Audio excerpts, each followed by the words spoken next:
가운데 승리하시기 바랍니다. 하나님 말씀 갈라디아 1장 6절로 10절까지 말씀입니다.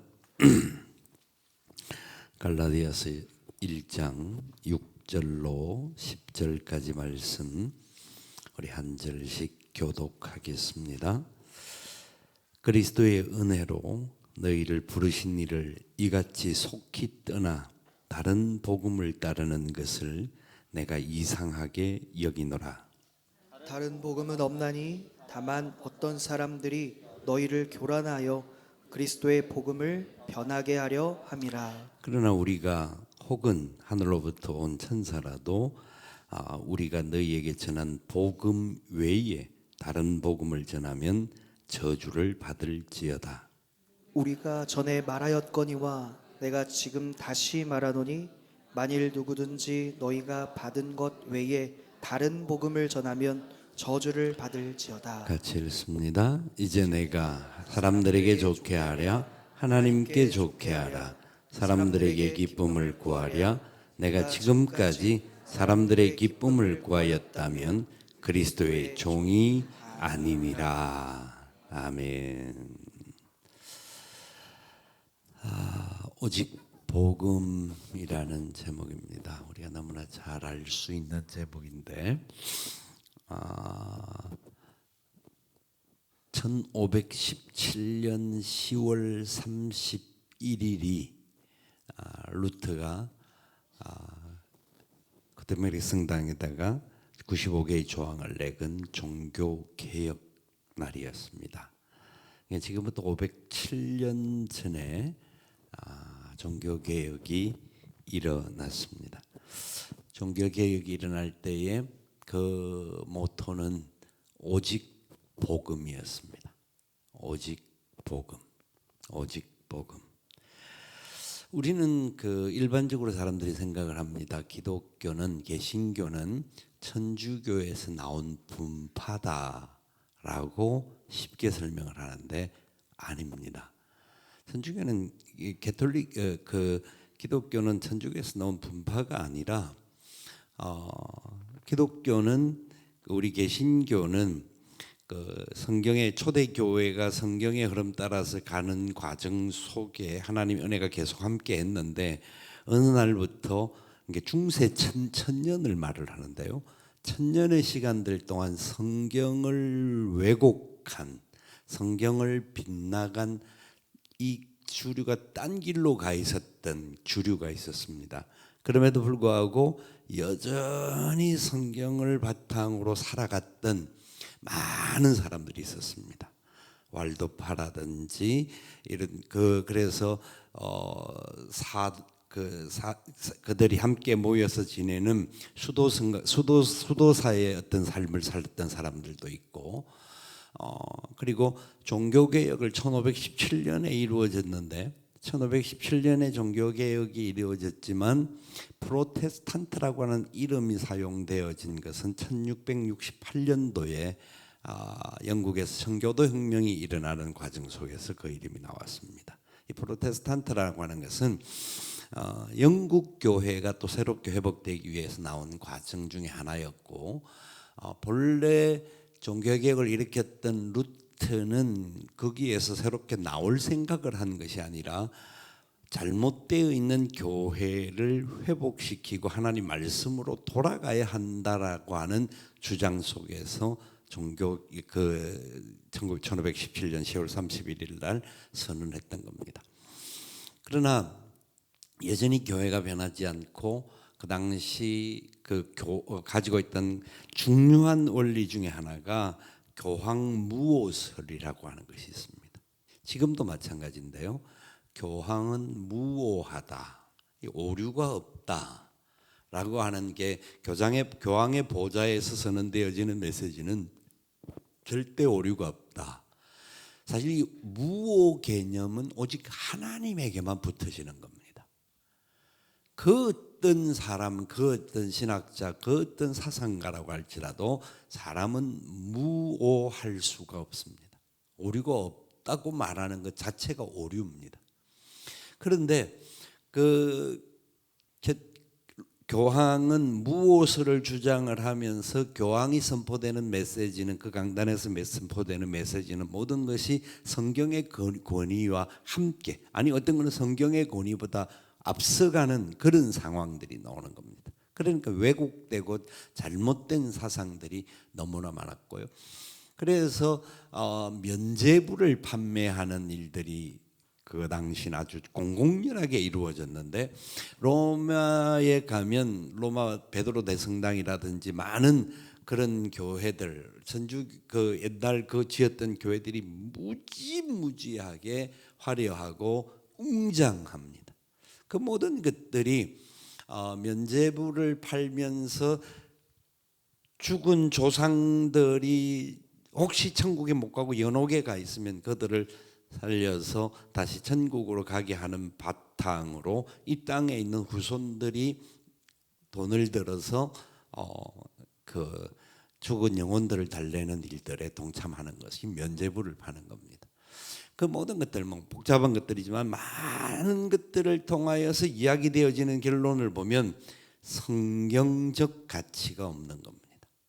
성경은 오직 하나님의 백성이 되고 천국 가는 것은 오직 예수 그리스도의 보혈의 피로만 되는 줄 믿습니다.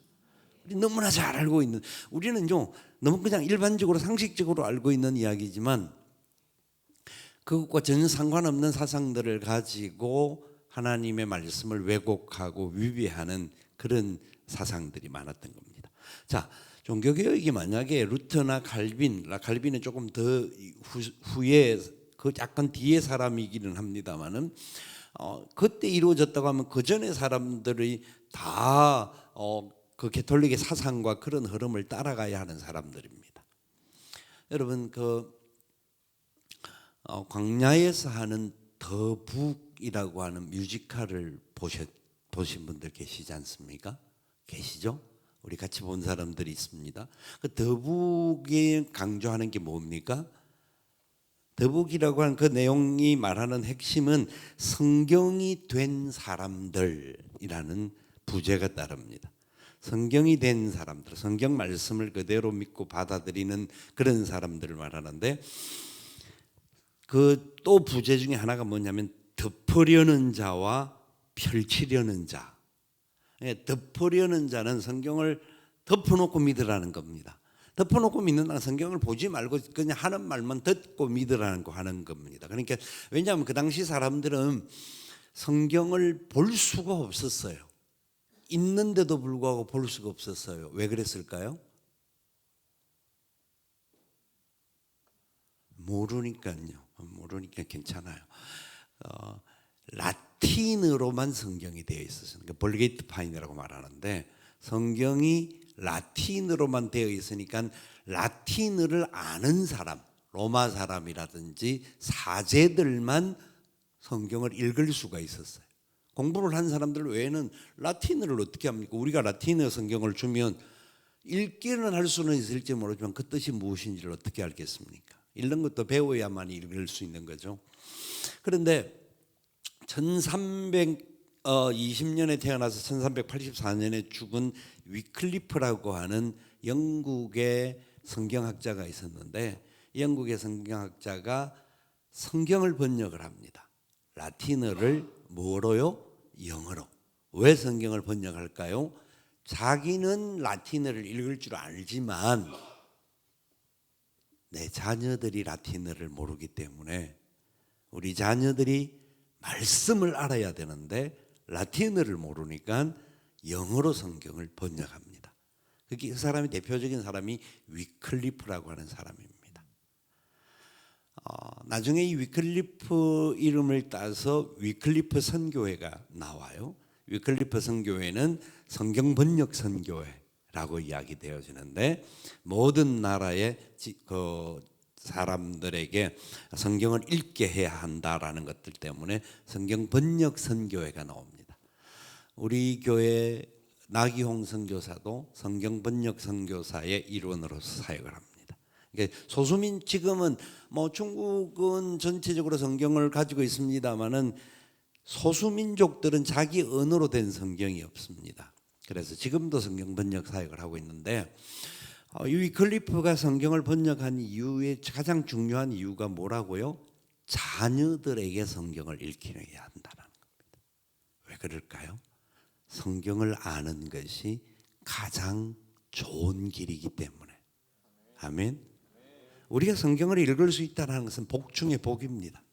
한글로 된 성경을 우리가 읽으면서 성경을 마음 놓고 가지고 다닐 수 있고 이렇게 읽을 수 있다는 것은 최고의 복입니다.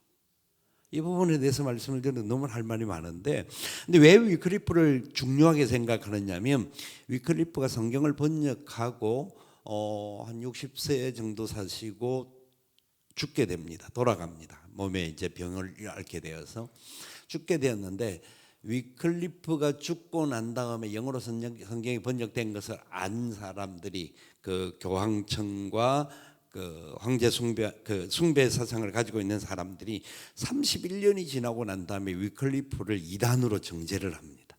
위클리프가 죽고 난 다음에.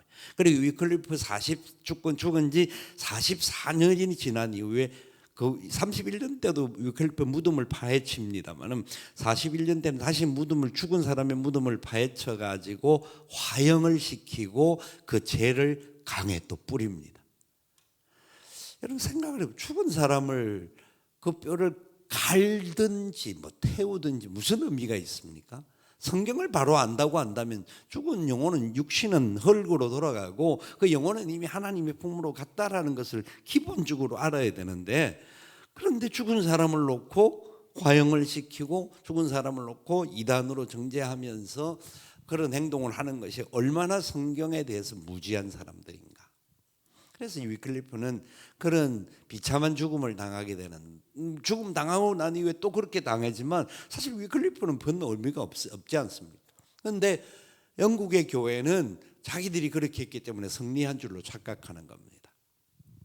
그런데 그 이후에 14세기에 위클리프가 영어 성경을 번역하고 난 다음에 1517년 루터가 이제 선언을 하고 난 이후에 보니까 2세기 정도 지나는 사이에, 그러니까 종교개혁 이미 훨씬 전에 성경으로 돌아가야 한다, 성경을 읽혀야 한다, 특별히 자녀들이 성경을 알아야 한다라고 말한 사람들이 있었다라는 것은 그 사람들이 복음의 원리를 이해한 사람들이잖아요. 그렇죠? 그 사람들이 진정한 신앙인들이죠. 그래서 그 자녀들에게 신앙을 가르쳐야 된다라고 강조한 부분들이 얼마나 중요한 요소입니까? 그러니까 종교개혁 때부터 개신교가 나온 것이 아니라, 저희들이 대학 다닐 때 교회사 교수님께서, 제가 옛날에 그걸 한번 말씀드린 적이 있는데, 쭉 물줄기가 위로 지나가는 것 같지만 어느 날 이 물줄기가 가다가 가뭄이 되어서 물이 사라졌습니다. 강은 있는데 물이 사라졌습니다.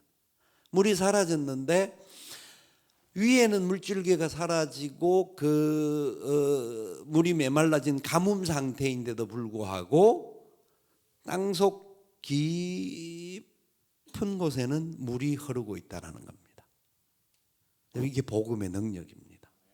눈에 보이지 않고 아무런 것도 없고 잡을 수도 없는 것 같은, 그 당시에는 진짜 소망 없는 듯하게 보였지만, 그러나 각 시대마다 하나님께서 한 사람들을 사용하셔서 이 아름다운 영향력이 자녀들에게 복음으로 증거되어지는 일들에 쓰임을 받게 합니다.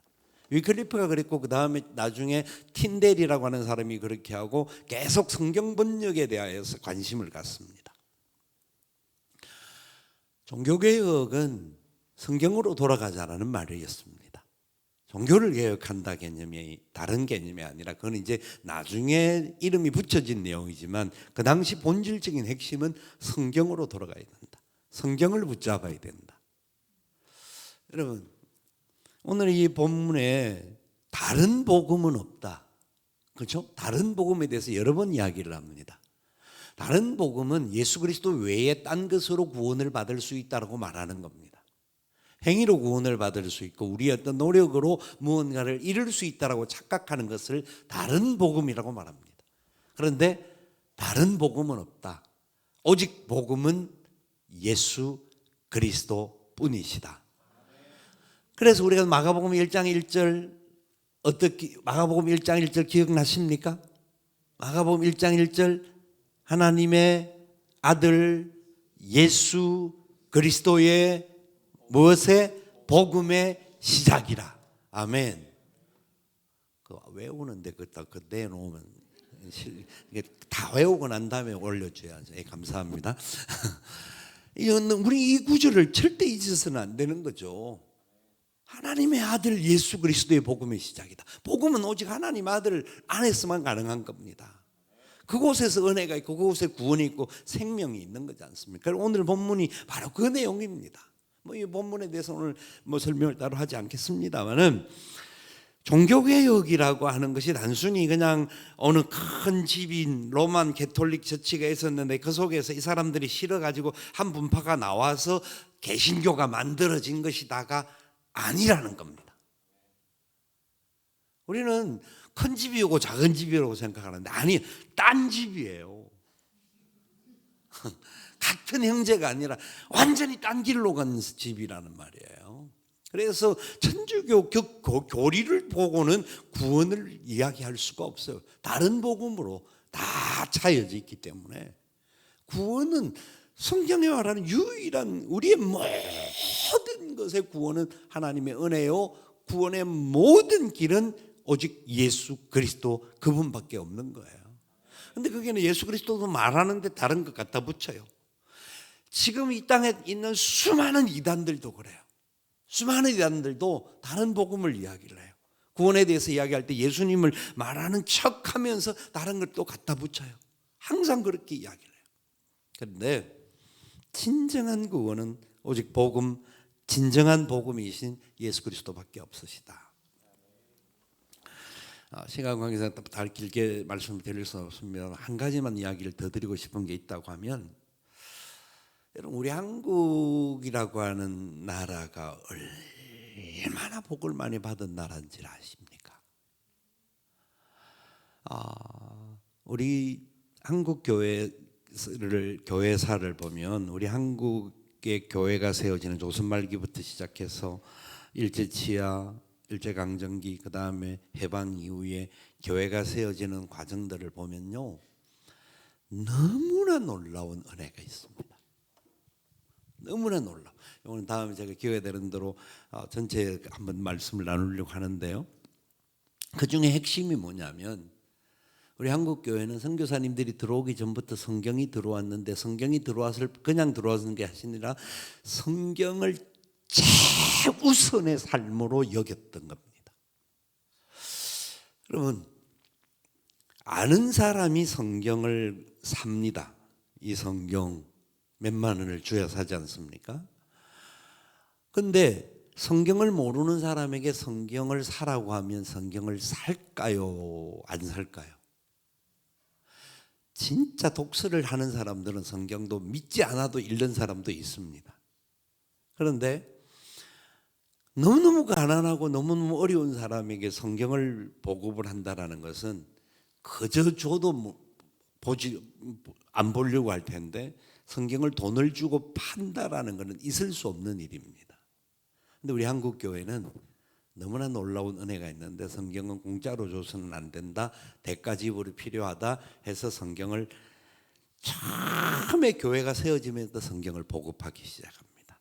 이 놀라운 건데요, 이게 별것 아닌 것 같아가 아니고 진짜, 왜냐하면 과거의 우리나라의 역사들을 살펴보면 전 세계에서 가장 가난한 나라, 전 세계에서 가장 학문이나 이런 것들이 뒤떨어진 나라, 여자들은 사람으로 취급받지 못한 나라, 대표적인 나라입니다. 진짜 출세한 겁니다. 진짜 우리나라 조선시대 말기의 그 역사들을 살펴보면 여자들은 이름 자체가 없었어요. 이상한 이름만 갖다 붙이고요. 땡순이, 말순이, 끝순이 기본입니다. 그게. 이게 그냥 우리가 웃고 싶어서 하는 이야기가 아니라 그만큼 사람에 대한 가치를 무시했던 나라입니다. 여자들은, 이게 우리나라가 한 70년도까지 거의 이 사상들이 팽배했잖아요.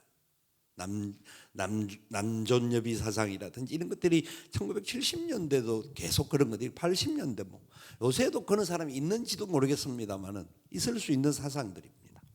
그런데 복음이 들어오면서 제일 크게 변화되어진 것 중에 하나가 말씀을 배우는 사람들이 생겨졌고, 그래서 글에 대해서 눈이 뜨기 시작했고, 여자분들이 성경을 공부하면서 학교가 세워지기 시작한 겁니다.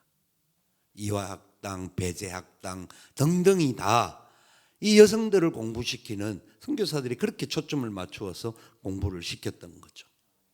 놀라운 은혜입니다. 그런 등등뿐만 아니라 우리나라가 이 작은 나라가, 그 다음에 복음을 이렇게 늦게 받은 나라가 세계적으로 20세기 말 21세기 초까지만 해도 세계에서 선교사를 두 번째를 많이 보낸 나라가 된 겁니다. 지금은 이제 하나님 복음의 역사가 더 강력하게 일어나서 남미 쪽에 있는 나라들이 선교사를 굉장히 많이 보내서 우리나라가 조금 등수가 떨어졌습니다. 저는 그게 너무 바람직한 일이라고 생각합니다.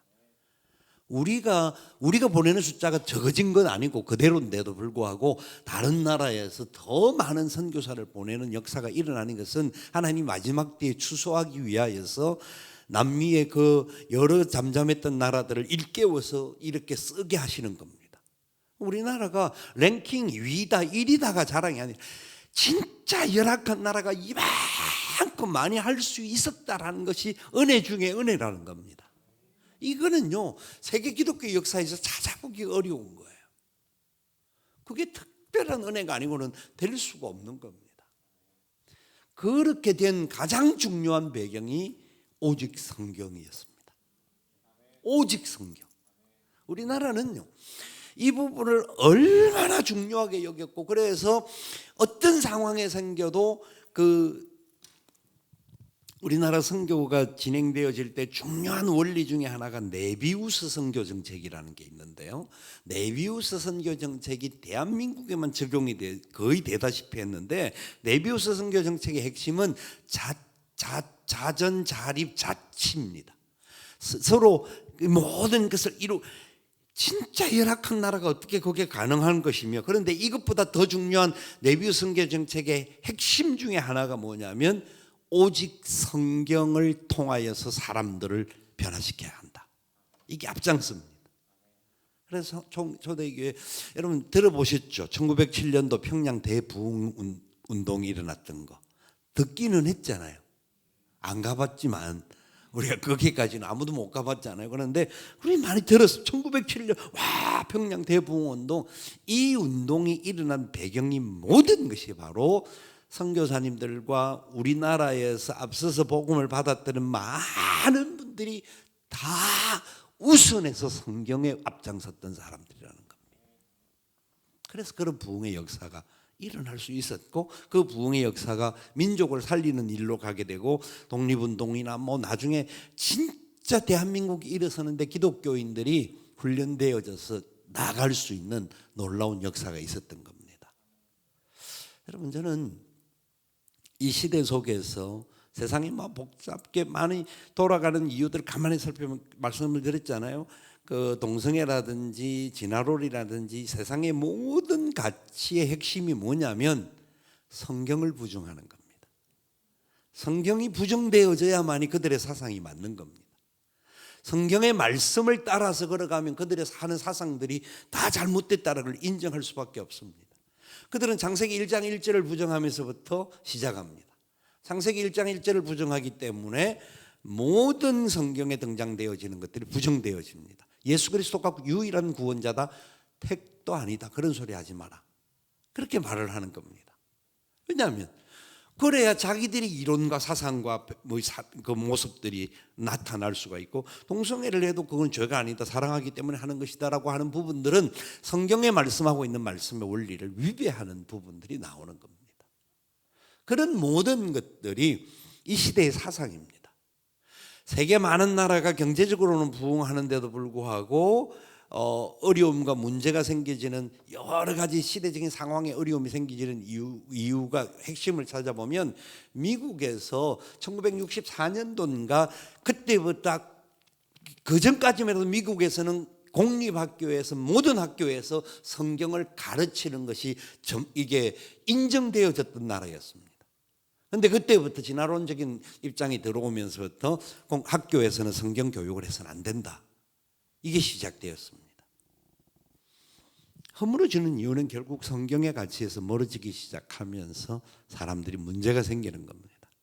지금 우리나라 안에도 그 내용들이 지금 이 문제가 막 발생되는 것 중에 하나가 분명히 기독교 가치를 세우고 기독교의 어떤 역사들을 일으키기 위해서 학교들을 사립학교들을 기독교 학교 사학이 세워지는데도 불구하고 정부나 이 땅의 모든 이 마지막 시대적인 정신을 가진 사람들은 뭐 공평이라든지 평등이라는 이런 말들을 갖다 붙여서 공적으로 학교에서는 성경을 가르쳐서는 안 된다라고 말을 합니다. 그래서 많은 어려움들을 지금 일으키고 있습니다. 학교가 출발할 때부터 그걸 기본 모토로 시작했으면 그 학교를 안 가면 되잖아요. 근데 쥐 안 가면 되는데 학교가 좋으니까 가기는 가고 싶었는데 성경을 가르쳐서는 안 된다라고 그거를 하고 민원을 내고 하니까 또 이게 또 모든 사람들이 성경적인 가치를 가진 사람들이 아니니까 학교를 존립 자체를 어렵게 만드는 상황들이 오는 겁니다. 어쩌면 앞으로 교회들도 그런 위기의 상황들이 올 수 있다고 생각합니다. 여러분, 우리가 사는 길은 성경 안에 서는 겁니다.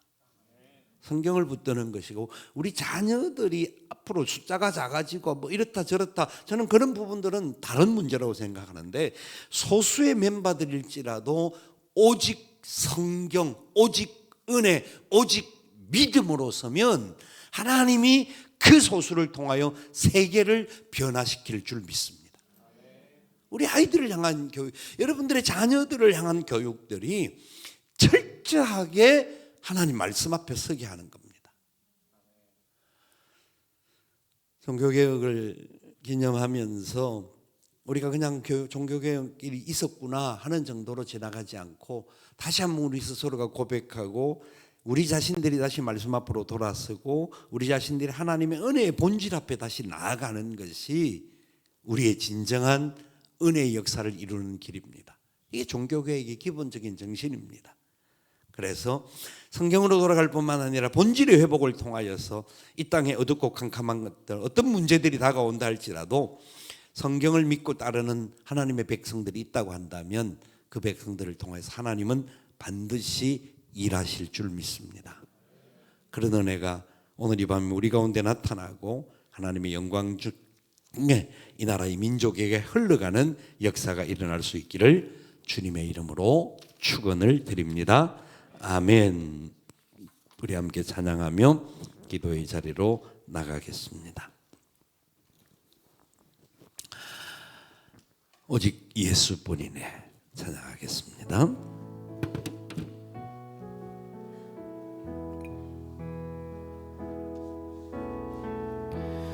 은혜 아니면 살아갈 수가 없네. 호흡마저도 다 주의 것이니